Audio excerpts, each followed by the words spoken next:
talking about the different cultural filters through which the characters experience reality.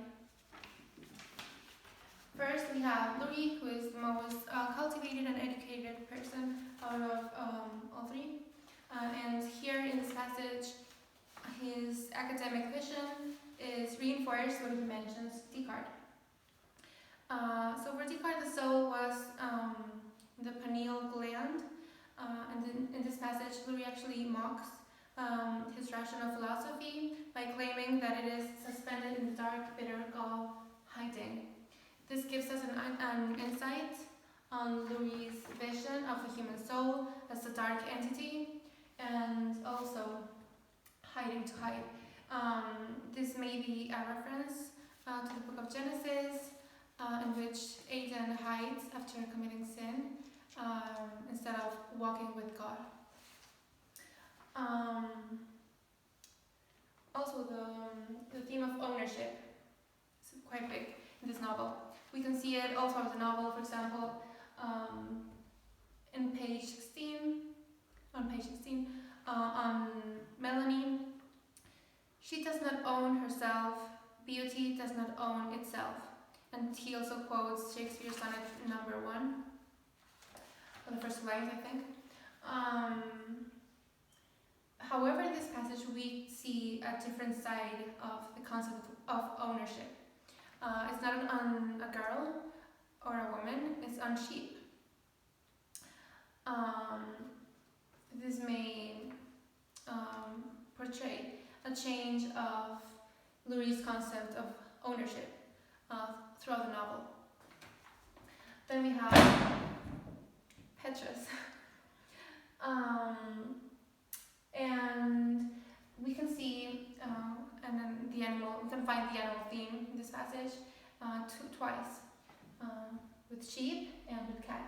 I decided to pair sheep with Petrus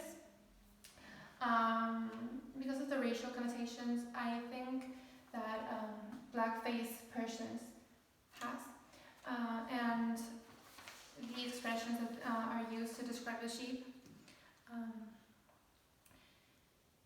When did a sheep last die of old age? They exist to be used. They are destined since birth for the butcher's knife.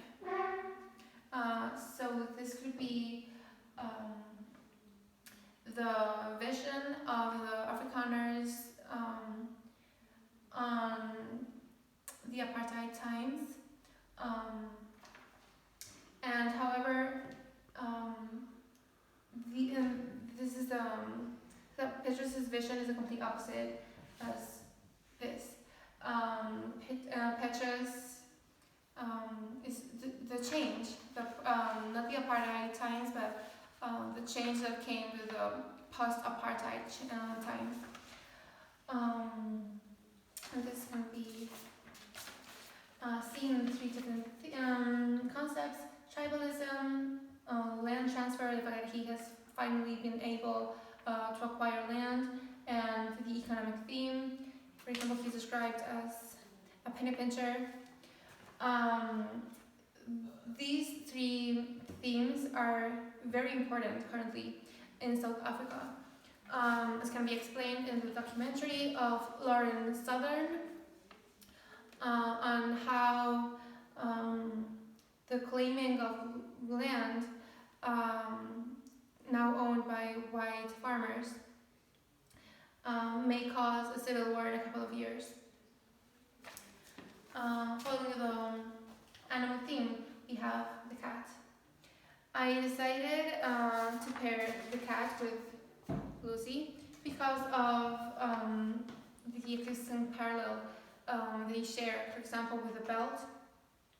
Lucy dangles the belt. The cat slaps the belt. She flicks the belt to one side. This is all happening on page 125. We can see this duality of playing with the belt as a mark of Lucy's vision as playful and cheerful. Again, how the cat is described is young, alert, skittish. Lucy's vision as well, Lucy's character as well. However, there's some very big and sudden change. Again, in page 125, the cat makes a quick pounce at the belt, but the game is over now.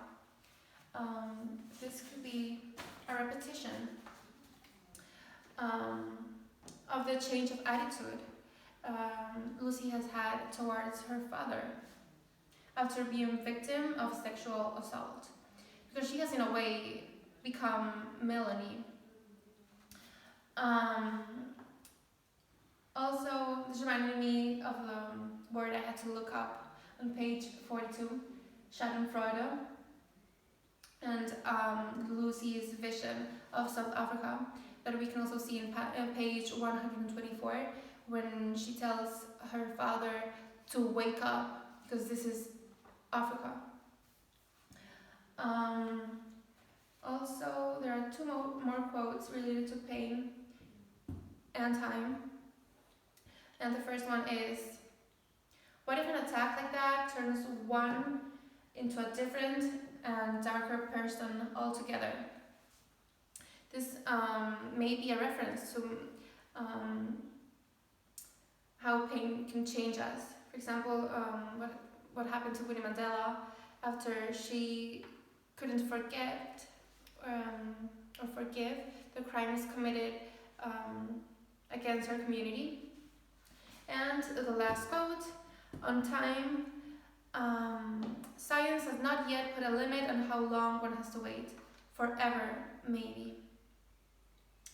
This could be a reference to the Truth and Reconciliation Commission in 1995, in which the criminals were not convicted, but actually the crimes were meant to be put in the past or to be forgotten, which was what has happened to Lucy.